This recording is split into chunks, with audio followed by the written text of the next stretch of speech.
Hey, everybody, and welcome back to another edition of the CGSP Roundtable. I know. It's been a very long time since we've been doing this. I apologize. We intended to do this every week, but through travels and through all sorts of other kind of confusions and sick outs and vacations, it all got kind of sorted back. As you guys all know, I'm joined by the regular crew, Cobus van Staden in Cape Town, and our Africa editor, Geraud joining us from the beautiful island of Mauritius. Good. Let's see. I forget. I'm in California now, so that means it's evening for you guys. I'm all upside down. Good evening, guys. Good evening, Eric. Okay, so today we're going to talk about three topics, and we're going to look at the latest in the Belt and Road Initiative and what they've done in the first half of the year. There's a fantastic report that came out from Griffith Australia University, or Australia's Griffith University, I should say. And we'll get some numbers, some very, very surprising numbers. I'm going to give you a little bit of a preview for a podcast discussion that we're going to broadcast next week. But I'd like to get Cobus and Geraud's take on some of these new numbers. Also, we're going to talk about a media deal in Kenya that really speaks to China's propaganda outreach and their media strategy in Africa, but not just in Africa. This is what they're doing all over the world as well. And finally, Geraud is going to give us his take on a fascinating deal in South Africa where Stellantis, the Italian motor company, is partnered up with Leapmotor, a Chinese auto brand, to start selling cars in the South African market, and what that says about the larger South African market. Okay, gentlemen, let's dive right into it right away and get going with what is happening in the Belt and Road Initiative. So let me just share with you some this report that was absolutely fascinating. So this is the China Belt and Road Initiative investment report. This is the first half of 2025. I'm going to scroll down to give you some of the graphics that were there. There we go. I don't think you guys can read this, but one of the things you can start to see is just the shape of that chart. So that is that dip, as you see, is 2020. That, of course, is the pandemic. And since the pandemic, it has been a more or less alpine-like ascent up in terms of Belt and Road spending. Let me just give you a few of the top line that came out of it. The first half of the year saw the highest BRI engagement. And this word engagement, by the way, Geraud, I want to come back to you on what that means. For any 6-month period. Okay. I mean, when you go back to the Belt and Road, this is back to 2013. So there were $66.2 billion in construction contracts and $57.1 billion in investments. Just to give you a sense of how big that is more than the entirety of last year. So in the first 6 months of this year, they've done more than all the construction contracts and investment that they did last year. Let me just give you a few bullet points, and then I want to get your take on this. Energy-related engagements in 2025, the highest in any period since 2013, $42 billion, a 100% increase compared to last year, in the same period last year. Oil and gas engagement surged to record highs of $44 billion, again, higher than all of last year. Green energy engagements reached new records of $9.7 billion. That's wind, solar, and waste-to-energy projects. And then, Geraud, this is for you. Metals and mining reached new records, surpassing the full year of 2024 as well. In all now, since the beginning of the Belt and Road, back in 2013, they have $1.3 trillion of contracts and investments. Cobus. This is not the small yet beautiful that we heard about for the past year and that you and I have been talking about. We thought that the end of the gravy train was here and that China was going to be much more austere. That's not what the data is telling us. It seems like it. I mean, this is very interesting. I think one of the things it shows is that you can you can never predict that the Belt and Road Initiative is over. But you can also not predict that it's always going to be going as kind of as strongly as it does sometimes. It's fluctuating up and down all the time. Like this is really interesting to see this very rapid increase, and I was wondering, how much of it has to do with the kind of larger geopolitics of a Trump win, and and also kind of in relation to that, kind of in contrast maybe, is kind of is what the difference is in central political kind of coordination within China, and to which extent it's kind of driven by companies themselves, kind of, and what the kind of overlap between those things are. 2 points on that. I asked Christophe Netapil, who wrote this report, those very same questions. And he said, number one, he does not believe that there's any association with what's going on with Trump, because a lot of these deals were, started a long time ago, and they couldn't have foreseen what was going to happen. They just came to fruition now. Several of the deals are $10 billion plus deals. We're talking about $21 billion of deals in Nigeria. And as you know, you cannot do business fast in Nigeria. I mean, it takes a lot of time and a lot of process to get these things through. So he said it was more of a coincidence that the United States is pulling back, the BRI is going up. And so I think that was a pretty important point to make. He also said that a lot of this is being done by the private sector, not by state-owned enterprises. And that was another big change, and that it's less coordinated than it's been in the past. And that means that these private companies are going out there and doing deals. Geraud, a lot of this is happening in the mining sector. He talked about Zijin, he talked about CMOC, he talked about a lot of these mining companies that are not state-directed. And I think this is one of the biggest mistakes when you hear the narratives in the U.S. and elsewhere, where they're talking about how, China, this kind of entity, whatever that is directing all of this, when in fact, it turns out it's a lot more chaotic than a lot of people assume. Yes, the narrative China. I believe that this is a side note. I'm planning to write a paper on that, on how the narrative has become so lazy. I mean, we've been having that lazy narrative about China, that we tend to overlook into the different particularities of the actors, of the stakeholders in the China engagement of the global South. We are missing the point that we need to understand on those different issues. And I do believe that we need to pay attention to those lazy narratives. So, but yes, as the report said, I'm not really surprised though, when I look at the mining investment, mining and energy driving the conversation. We've seen that last year, in the report also before that. It's really part of that. It's really part of a larger trend that we see and the geopolitical conversation around securing natural resources, access to critical minerals, and all of that. We've seen that in other reports as well, where we look at Boston University data set, where we've noticed how much China increased investment and its acquisition of mining projects around the world, where China was now wants itself to acquire new mining projects around the global south. So for me, it's not really surprising at all. When you mention the company like CMOC, of course, CMOC goes beyond engagement, beyond just announcement. CMOC goes into investing billions of dollars in the project in the DRC, Jining acquiring billions of dollars of projects in South America, in Central Asia. So for me, it's not really a surprise to see the mining sector driving those engagement of China BRI in the first half of 2025. Not really a big surprise at all. I want to draw everybody's attention to the map that's on the screen right now. So this is the regions where this activity is going. Cobus, this is going to be another big surprise for us, because one of the things that you and I have been talking about on the China and Africa podcast for so many years is how African engagement has gone down over the years. That is not the case here. So when we look at the regions, Africa and Central Asia top the rank of BRI engagement. $39 billion of deals and construction contracts in Africa, $25 billion in Central Asia, $21 billion specifically in Nigeria alone. So that's that dark hub right there on the in the left of Africa. But Geraud, as you're talking about, you see that cluster of countries there in Southern Africa. That's all the mining. You got to think that's all the mining. But then, of course, there's dark over here up in Central Asia. So a little bit of a surprise, Cobus, that we're not seeing Southeast Asia as one of the major hubs. Of course, Southeast Asia is always important, but Africa stood out to me that there is a lot of engagement going on, especially in Nigeria. Yeah, we've been seeing, as you say, like over the last few years, we've noticed a fall off in Africa, but I think we've also noticed over the last few months a kind of a surge back.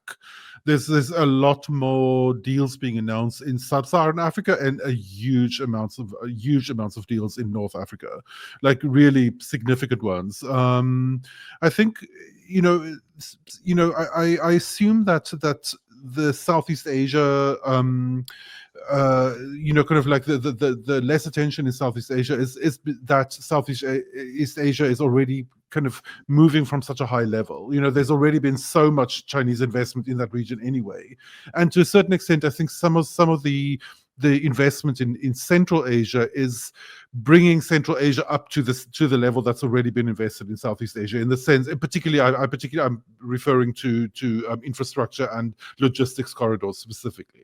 Kind of because there's been a lot of that already in kind of input in Southeast Asia, and I think they're kind of catching Central Asia up to that now, particularly in relation to kind of cross-border, cross-continental logistics routes that also connect to Europe. So I assume that is in play there. What is also interesting for me is, even though the report was noting that South America didn't particularly get that much action, very little compared to that, Chile really did. So it's interesting to see the country-specific nature of it. Yeah, but it's very interesting here. First of all, Brazil is not a Belt and Road country, and a lot of China's engagement in South America is concentrated in Brazil. So Brazil's had a very ambivalent relationship with the Belt and Road, because a lot of people there just don't see the benefit. They're already reaping a lot of engagement with China, so why sign on to this thing and create political headaches? Interesting, though, that you see that cluster along the Pacific coast of South America, and of course those are the trade-facing countries. So the Chancay port, and that's Chile, and that's going to be Peru as well. Colombia is now a member of the BRI. That wouldn't have shown up in this first half report because they just started.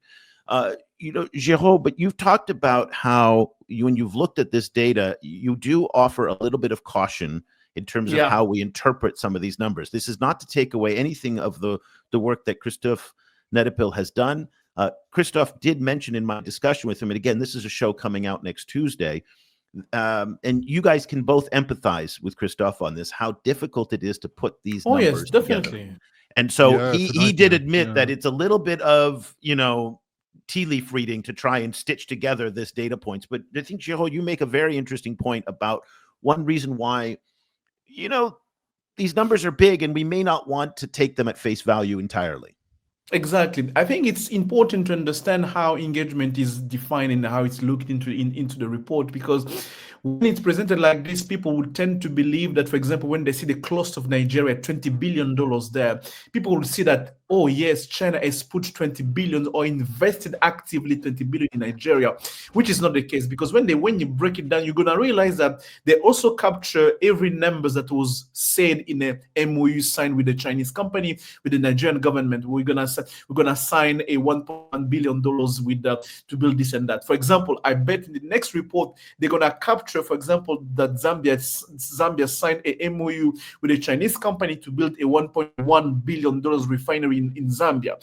But between the numbers that was announced in the MOU to the realization or the concretization of the numbers, having the mining really sent to Nigeria or to Zambia, there is still a gap there. And that's, I think, there is a need to be caution into how we see the data, not to say that China has put that much money in those countries, but to understand that there is an overall, if those numbers have to be all realized, all to be implemented, they're going to be that much money that China will put in those countries. And that, I think, is really important to announce, to do. And because the reality is, as Christophe said, I'm sure he mentioned that the complexity of gathering Chinese numbers are such in a way that you reported an MOU a few months back, you're still not able to say what happened to that MOU. Was it implemented or not? Because in the meantime, both countries in the global south, both China, have no reason to kind of report whether or not it fell or it's not succeeded. So those are the kind of nuances that we need to take into account and to pay attention to, and how to read those numbers. So I mentioned I might add to that. Just I think I agree that that there is a certain amount of vagueness kind of in there, right? But I think basing the numbers on MOUs at least takes it to a formalized level. right? Kind of, because at least the kind of an MOU is at least a formal document, right?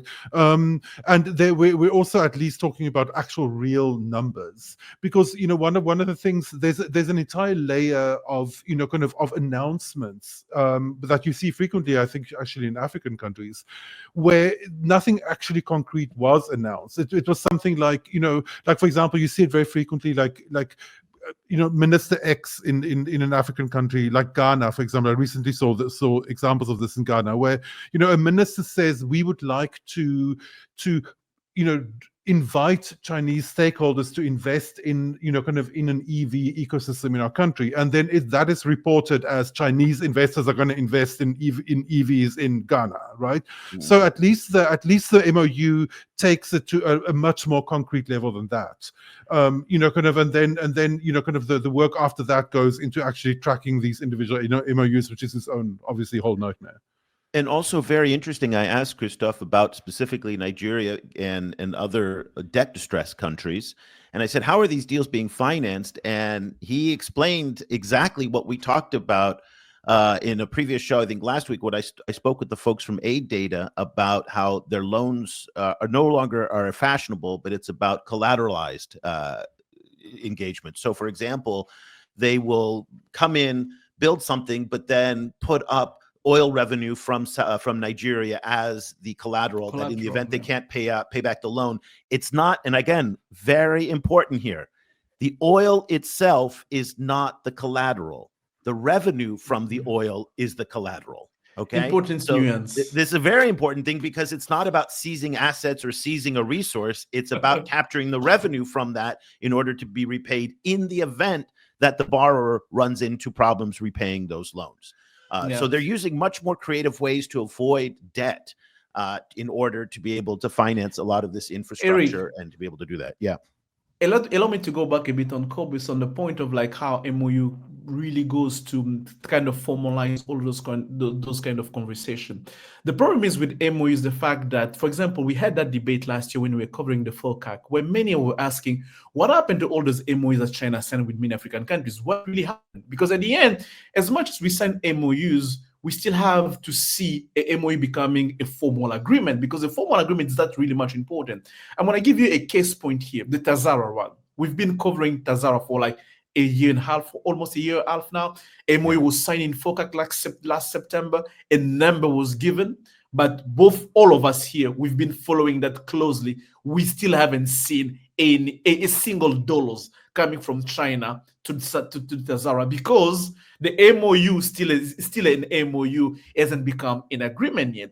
But when you read the reports of that report has been published, they mention that's MOU. They mentioned that Tazara Railway. So those are the kind of nuances that I think that people need to understand, in a way that how do we see those reports and how do we see those numbers in a way that we understand better? Because if we don't understand better, people can, because they don't understand, they can go with their own narrative. China has put 20 billion in Nigeria. Well, no, which is not the case. Which can also be. You said this as well about the extension of the standard gauge railway from Naivasha out to the Ugandan border. The port of Uganda. They've agreed tentatively to do this, but Kenyan politicians have basically expressed in the local media that this is a done deal. Exactly. And there's a lot that has to go. And we saw this. And by the way, let's just be very clear here. This is not a phenomenon that is unique to China. I mean, you and I recall that we've been talking about this for a very, very long time, about the 2022 MOU among the DRC, Zambia, and the United States. That never worked out. That was an EV battery supply chain MOU, and not because the United States didn't try, it just didn't work out. It was a lot of moving parts. But so a lot of these MOUs, to your point, really aren't that substantive until they turn into actual contracts that then turn into actual cash on the ground. Speaking of here, the United States, as I mentioned at the top of the show, I've been here in California for a couple of weeks. And as soon as this deal came out, I reached out to a lot of our contacts in DC to say, have you seen this? What do you think of this? I mean, because we hear all of this talk about how the Americans want to compete with China on critical minerals. They want to compete with China in Africa. They want to compete with China everywhere. Universally, everybody I talked to 4 different people on Capitol Hill think tank and in the executive branch. Everybody said nobody cares. Nobody cares. They said, we care about narratives, not the reality. This is about narrative for them. They care about talking about China, but when it actually comes to competing, on the ground, there's no interest in that part of the discussion. That shouldn't surprise me, but I guess it is what it is. Politics is also narrative. Politics is also narrative. You need to be able to they're have not a good interested narrative in to actually put doing your own things. agenda. They're interested in just throwing punches. Cobus, But it's what you've talked I have about, to is owning say, the libtards, right? I have to say I feel very vindicated, because this has been like the big argument that I've been making. And in fact, I actually made this argument in a scholarly article I just submitted, which is that the China-Africa space exists in very important ways as a space of stories. As a narrative space which has drifted away from the actual kind of concrete kind of reality of the relationship, and that's frequently the people, particularly on the G7 side, the people who are kind of like pushing the narratives as hard as they can, are frequently quite indifferent to the actual kind of like concrete kind of facts on the ground. Yeah, it became a talking kind point. of yeah. But this is not talking uniquely a points in China-Africa narrative. thing, too. This is a worldwide thing, as we're seeing in the Belt and Road report, which is beyond just Africa. Go ahead, Joel. No, it's just to complete what Cobus, it's becoming a talking point to build geopolitical narrative around that. And at the end, as you say, Eric, yourself, people won't care about what really happened on the ground. As long as people believe what we say, we don't need to do much. As long as people believe it and create the perceptions that what we say that was true, that's all. I mean, take this report, and Geraud, even if what you're saying is true, which I'm not sure about how much of this is actual money and how much of this is MOU money, but the quantity and pace of the deals is so much larger than anything that we're seeing coming out of the U.S. or Europe. Oh, it's definitely in all of these parts of the world. And the point that I was talking to one of our mutual acquaintances in DC, and I said, I think that the scale of what the Chinese are doing in places like Central Asia and Africa is going to get to the point where it's so big that others won't be able to catch up as foreign rivals. Yeah, true. I mean, they're just going to build a scale of operations. I mean, you look at even in the DRC, on the cobalt side, there was a bunch of announcements last week that I was going to write about, and I just never got to it, but about U.S. mining deals. Cobalt and others are now moving into the DRC. But when you look at the scale of what they're doing, it is tiny compared to what CMOC is doing, and Zijin and CNMC. I mean, it is tiny. It's almost to the point of being insignificant how small it is. Yeah. But yet it captures a huge amount of headlines. And Cobus, it's interesting in the media narratives, they'll take a tiny cobalt deal. Cobalt, by the way, is KOBOLD. This is the company based here in California, in Berkeley, California, that is backed by Bezos and Gates, and they're doing cobalt mining and copper mining.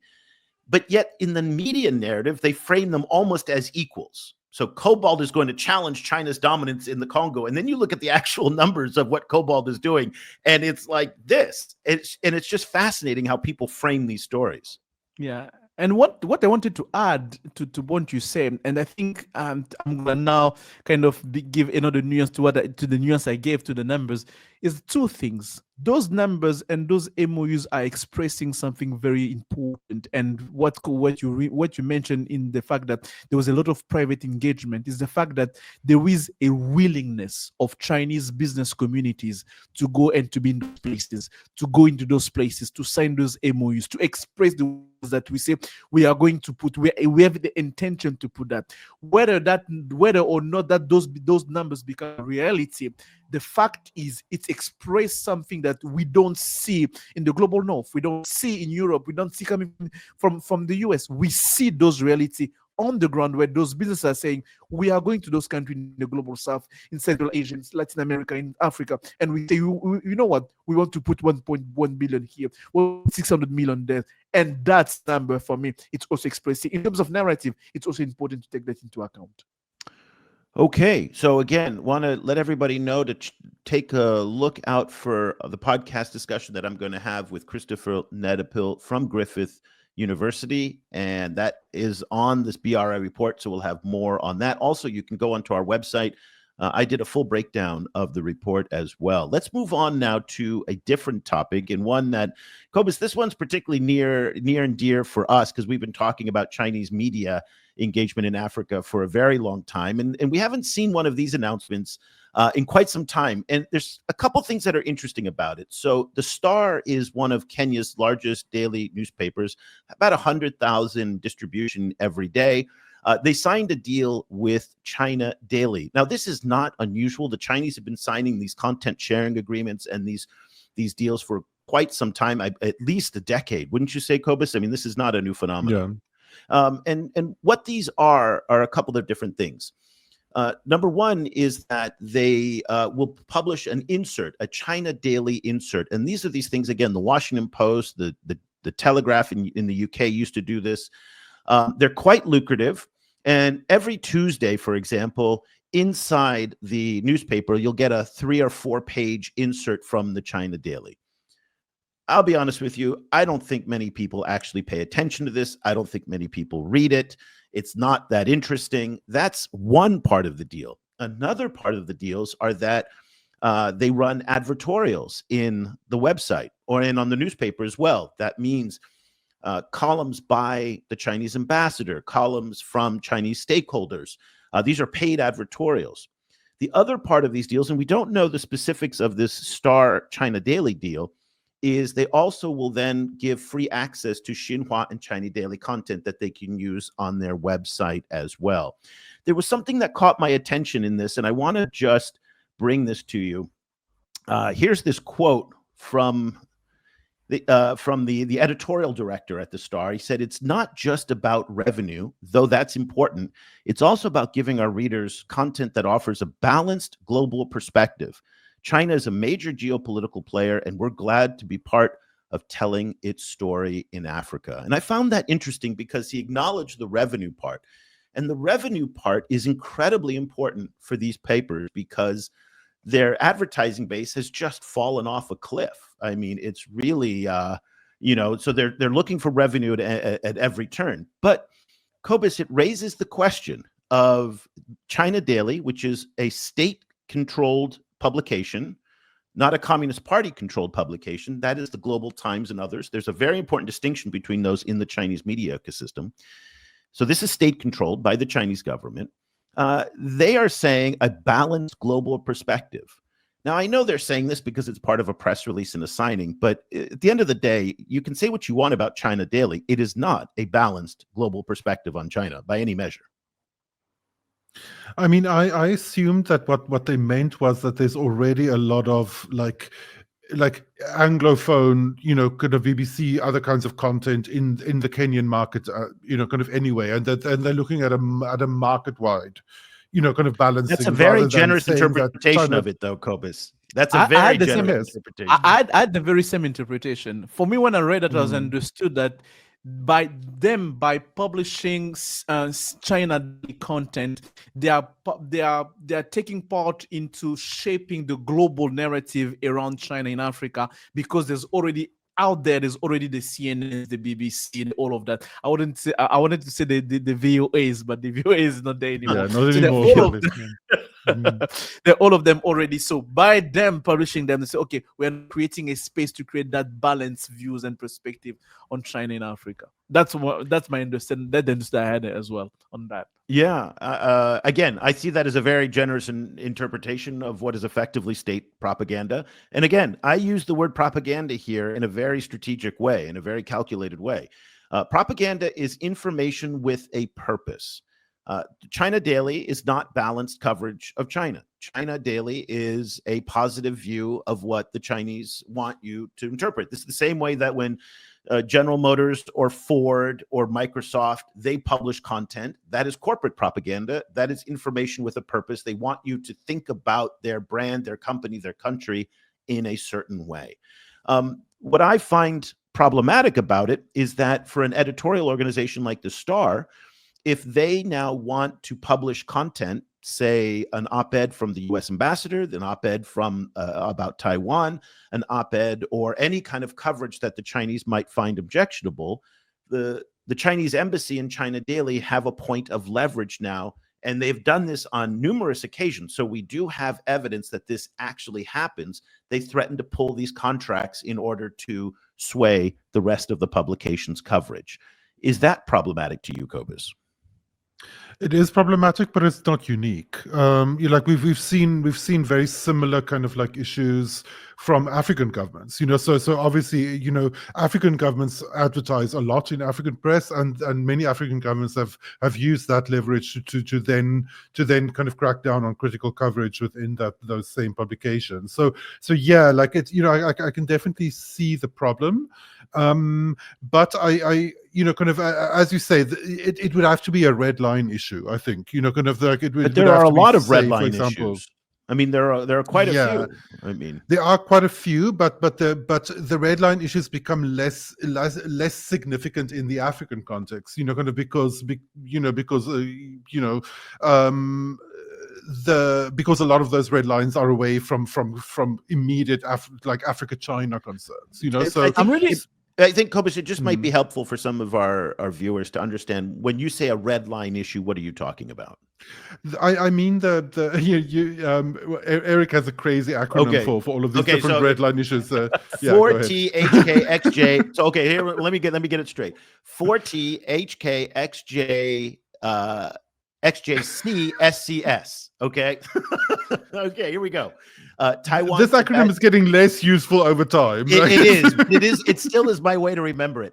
Taiwan, Tibet, Taiwan, Tibet, Tiananmen Square, the party. Xinjiang is the XJ. C is COVID.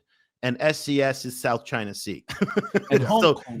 So those are the main ones. XJ, that's right. Hong Kong as well. So we have all of those are the red line issues.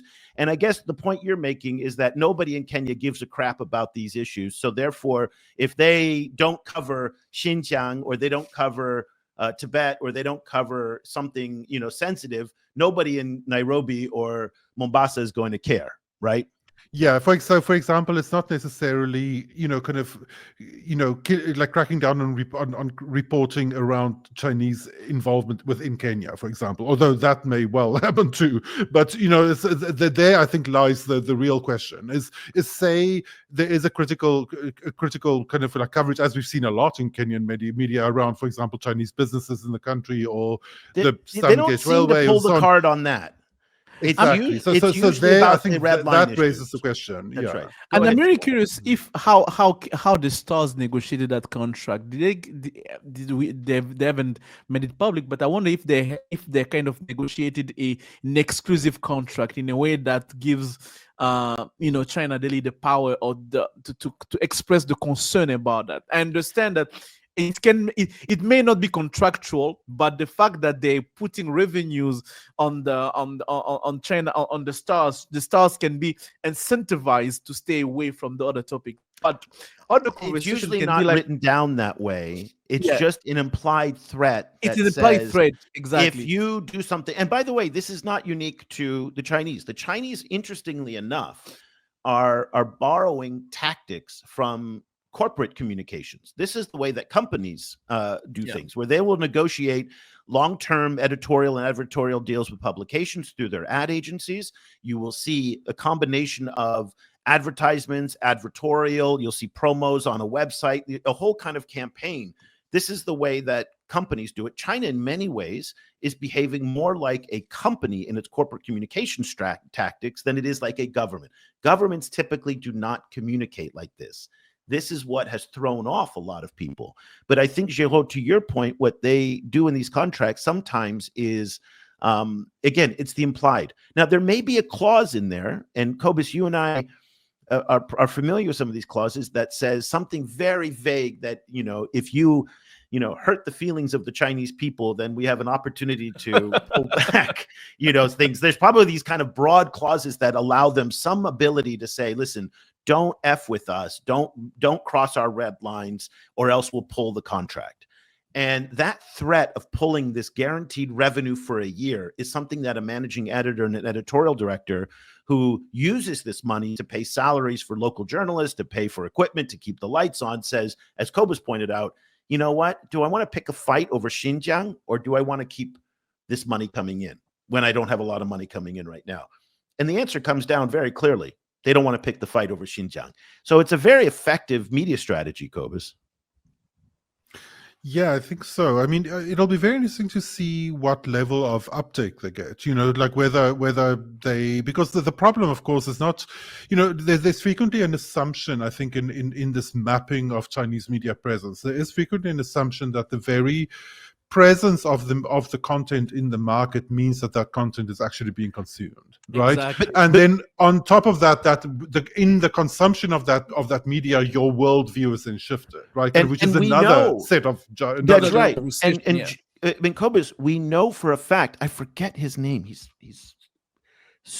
Herman Wasserman and Danny Morales did great work on the actual consumption of the actual consumption. And what we know is that on radio, TV, and these print publications, there's almost no uptake on it. The data shows us that it's not effective. Where they are incredibly effective is on the digital side, in the content sharing agreements, where the Xinhua, People's Daily, and China Daily content is pumped into their automated news feeds. Those get recirculated onto social media, and those then get put out into the discourse quite effectively. So these print publications are high visibility, but oftentimes very low impact.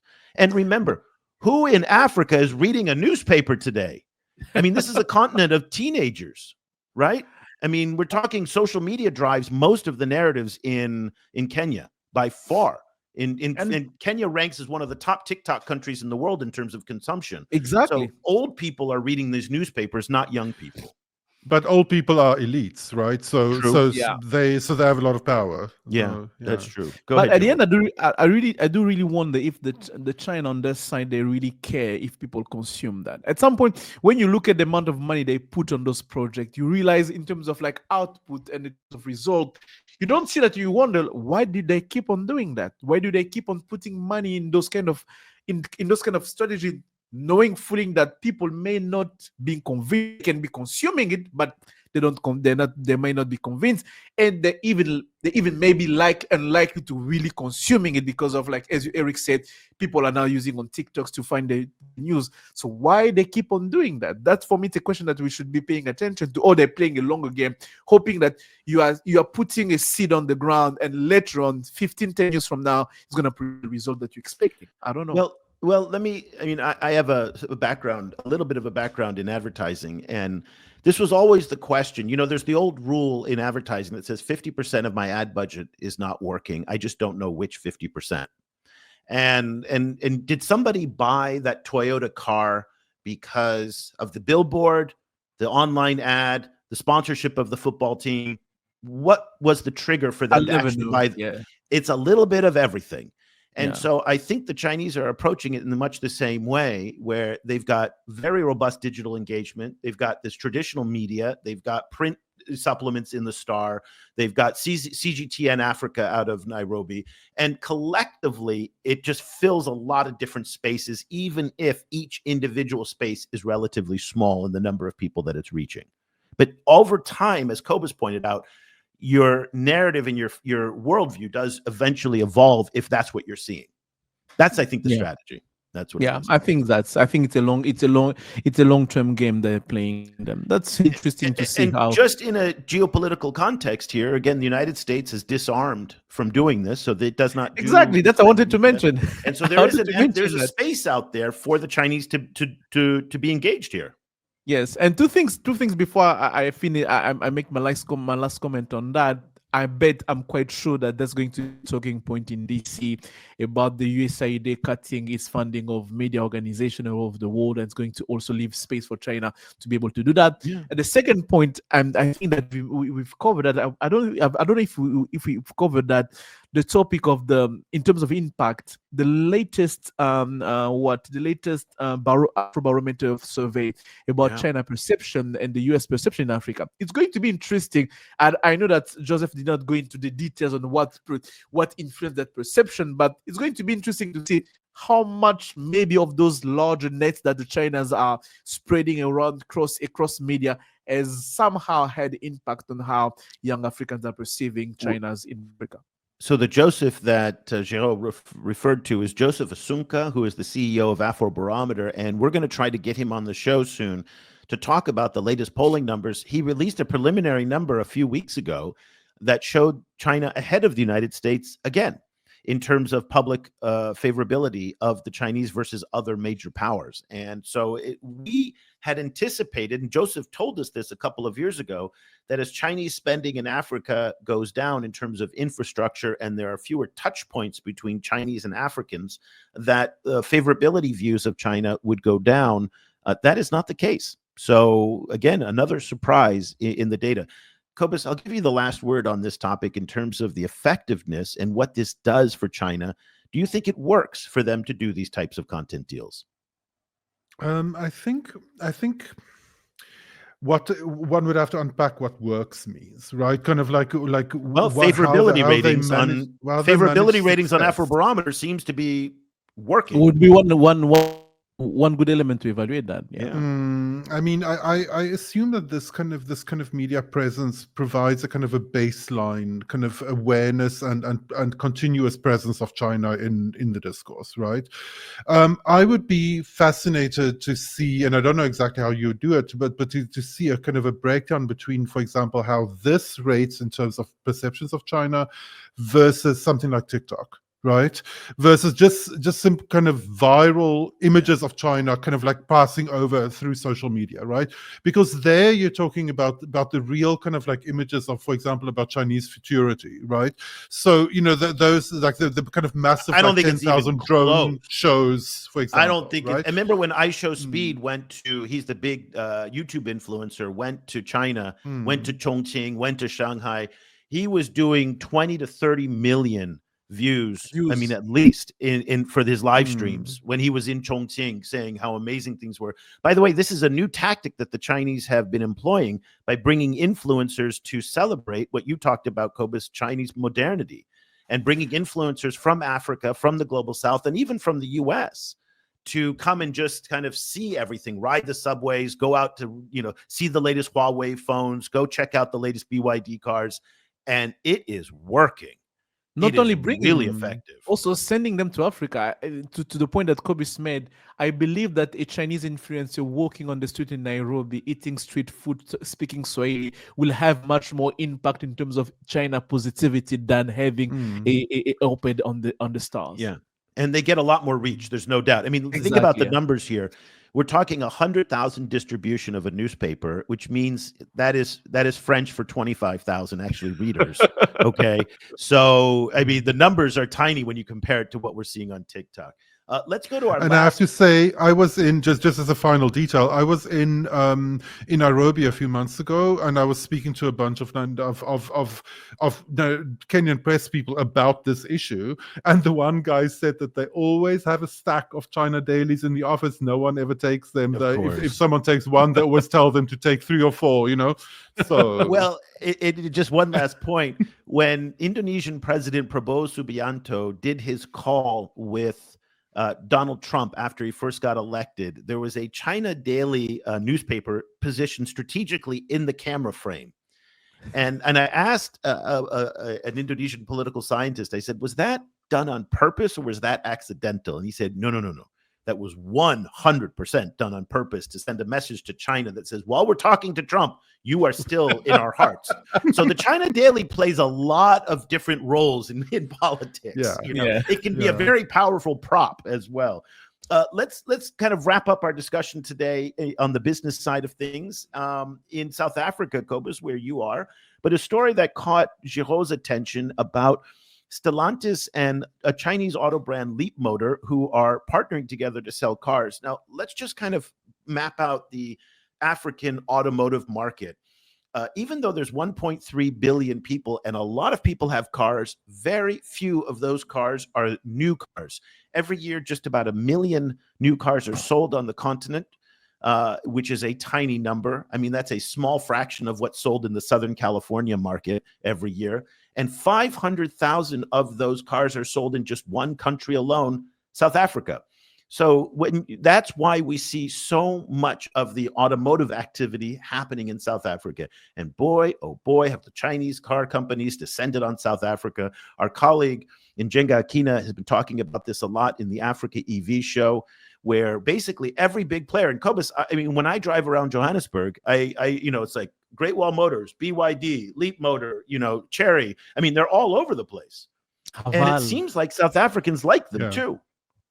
Yeah, And I think they definitely like them. I think one aspect of that is that South Africa used to be really a captive market for German and Japanese car brands. And I recently read Ford. And Ford.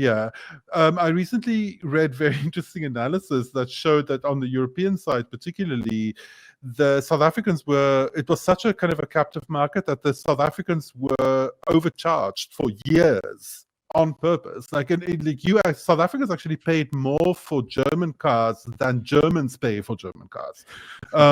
So it was this kind of like this kind of little safe little ecosystem for these companies that have now been completely blown apart, right? So now the Chinese are coming in a big way, and they can undercut them in terms of price without while still making more of a profit than they would certainly in the Chinese market. So I think in a lot of ways they're bringing both affordability and they're bringing technological advancement. So South Africa, the electricity situation, I think a lot of South Africans are still too anxious to around electricity to buy a simple plug-in, but hybrids are really taking off in South Africa, and kind of among others, as a way to save on gas, because gas, the South African government have pretty heavy gas surcharges. Yeah. So it's really, they're really taking off. I think. So Geraud, what we're seeing the issue is whether they're going to start manufacturing. That's the manufacturing, maybe not. Some assembly, possibly. But Geraud, this story caught your attention in part because there's something interesting going on in South Africa where Stellantis has a big dealer network. So as Cobus pointed out, the European brands have been in South Africa for a long time. The Chinese brands are new. Leap Motor doesn't have a big dealer distribution network. This deal that we're talking about here in this story integrates Stellantis' distribution network with Leap Motor's new cars. That's very interesting. Tell us why this caught your attention. Why you think this story caught my attention for many reasons. First reason, we've been having conversation about the probability and the possibility of a EU-China Africa cooperation on EV batteries, on supply chain of critical minerals. And this case here was really crying out loud in a sense where you have a consortium of European car manufacturer company signing a deal with a Chinese company, Leap Motors. And just to give you a background, it's not the first deal that Stellantis signed with Leap Motors. In 2023, they already signed a deal where Stellantis had bought 26% of Leap Motors. And later on, they created a joint venture called Leap Motor International, where actually now Leap Motors and Stellantis, Leap Motors are now selling some of the car of Stellantis are selling some of the car of Leap Motors. Just keep in mind that Stellantis is the one owning brand like Fiat, Dodge, Peugeot, Citroën in Europe. Stellantis is the one. And Stellantis is also that European company that signed a deal with CATL to build a LFP batteries manufacturer, LFP battery manufacturer in Spain for $4.1 billion in Spain. So just to give you that, how much Stellantis, a consortium of business companies, have been very much integrated with the Chinese companies in EV industry. And I'm mentioning all of that because there have been a lot of talks about decoupling from China and all of that. And many European companies have been telling the future of our EV industry is with Chinese companies. And the deal that Stellantis is signing with Leap Motors and with KTM is just showing you how much there is that much of integration. So coming to the case that we've mentioned here, it's very interesting because Stellantis is not making EV, but it's not making EV cars. We know that European wants to have access to Chinese EV technology. With such partnership, they have now access to Chinese technology, affordable Chinese EV cars, and all of that. And now they can access to emerging market like South Africa, where now Stellantis can expand its branding, its portfolio, selling Chinese EV technology on affordable prices and entering the market. At the same time, being able to counter other Chinese EV cars like BYD or Chery, which are already in South Africa gaining market. So through that technology, through that partnership and that deal, Stellantis is now entering South Africa EV market, but using Chinese technology and Chinese car, and also winning in terms of technology access and all of that. That's what really got my attention in this deal, the complexity and how you have at the end where the mind of businessmen not being different from the politician, because you see them making deals despite all the decoupling conversation. Cobus, some of the Chinese hybrid technology is very interesting, and it's starting to make its way into the U.S., and I think it would do very well in Africa and South Africa as well. You mentioned that people may not be 100% comfortable with a pure EV, given the fact that Eskom still is a joke of a power company. But it's gotten better, though, right? You don't have these 8-hour load shedding and blackouts and brownouts anymore, do you? Touching wood, like it's been better kind of for the last while, yeah. Inshallah. Okay.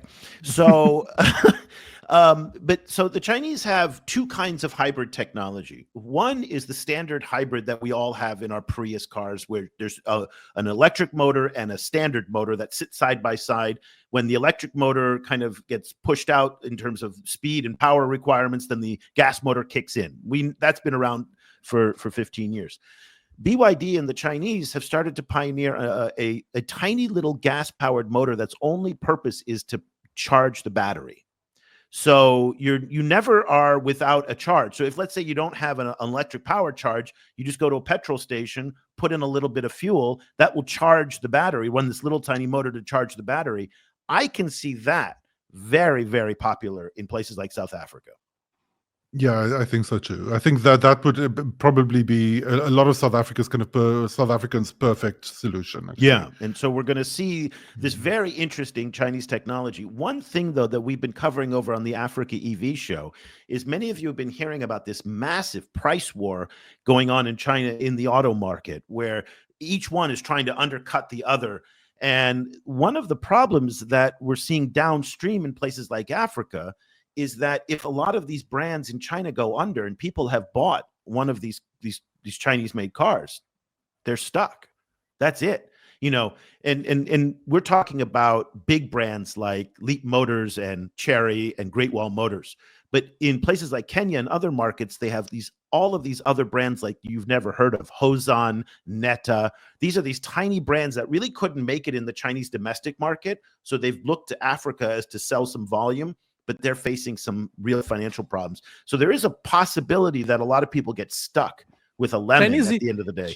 Chinese EV cars now are like what we had about Chinese smartphone back in the days. You know, we had so many Chinese smartphone that was trying to compete with the rest, but at the end, only few of them remained, and they remain the strong one. So yes, we're gonna see those kind of situation happening on the ground. But in the case, since we mentioned about electricity, the brand that Stellantis is bringing in South Africa, the C10 from Leap Motors, it has an autonomy of 200 kilometers. It's one of the elements that when I saw it, I was like, it's going to do well in South Africa. You charge it, you have a 200 kilometers autonomy. That's really good news given the electricity situation the country is facing these days. But yes, I think that it's very interesting to see how all those China cars are going to behave in the South African market. Well, Cobus, BYD makes this car, this big, giant F-150 like Shark is what's called the BYD Shark. And South Africans really like their pickup trucks. So I can, and big pickup trucks. I mean, so I can see that being a space too, where you can see his growth is in these SUV and big pickup, almost like American size. I'm gonna make you laugh, guys. I watched a TikTok video saying how do you know that South Africans are liking our Chinese car? Is like when you see now Chinese car being stolen. Yes. Yeah. That's your sign that Chinese car now being South Africa has an official rating list of like which brands get stolen more. Exactly. And for a long time, Toyota was the number one. Exactly. So I don't know why, but yeah. The Rivalry in top 5. It means that yes, the Chinese have made it in South Africa. Well, you know that the Hondas here in the US are, I think, the most popular because they're the easiest to resell. Because everybody's got a Honda. You can get them out very quickly. Everybody wants a Honda. So if you take a Rolls Royce and try and sell that, it's going to be harder to find a market. So you can do a quick turnaround on a Toyota very fast. So that makes a lot of sense. Okay, guys, let's wrap it up here. Both of you are working quite a bit on different stories. Cobus, you've been on the newsletter desk all week. Tell us a little bit about some of the stories you've been covering and what people should be thinking about going forward in the next couple of days. We've been looking a lot at this week at some military engagement. Particularly in South Asia. There's talk that China may be willing to have a kind of a wider and broader, including a military relationship with a country like Bangladesh, for example. So we've been looking at that a lot. And then we've also been tracking just the ongoing, development of new energy generation and new energy vehicle deals, like around the world all the time, every week. I guess that's what we've been talking about in South Africa too. Geraud, over on Projet Afrique Chine, our French language site, what are you talking about these days? On Projet Afrique Chine this day, we've worn the research hat again because we are working on updating the Cobalt data set from the DRC Cobalt data set, and we are grinding through the numbers and the data. And people are listening to us. I know that you've been asking for that when we're going to update with 2024. Yeah. It's coming, and it's going to come out with the 2 reports with different insight on that. So that's what we've been wearing the heart of researcher these days and working on putting that out there. We're also working on making in a way that the next year, for 2025, you're going to have the data in the first trimester, not late like we did for the last 2 updates. And we're really hoping that we're going to be able to produce that to you so you can have much more insight on how China is moving in that space in DRC. So we've got a new cobalt map coming from Geraud. We also have a new China-Africa mining map that's coming from Geraud. We have updates to our China-Africa energy map. By the way, we're now in the process of building a new Indonesia nickel supply map that's similar to the cobalt map that Geraud is doing. So we're going to have nickel in Indonesia and cobalt in the DRC. And the last piece of good news that I have to share with you is that it's official. We will be launching our Spanish language edition later this summer. So very excited that we're going to be CGSP en Español to talk about what's going on in Latin and South America, Central and South America. So a lot of good news there. Okay, gentlemen. Well, thank you so much for your time. We got to make a better habit of getting together on a more regular basis. These conversations are always a lot of fun. So we're going to wrap it up there for another edition of the CGSP Roundtable. Again, we're going to try and do it every week, but it may be every other week, but we'll get better at this for everybody. So thanks so much for listening and for watching and for all of your support of the great work that Geraud, Cobus, Lucy, and the rest of the team are doing at CGSP. We'll be back again. I'd like to say next week, but probably the week after with another edition. So for Geraud in Mauritius and Cobus in Cape Town, I'm Eric in California today. Thank you so much for watching.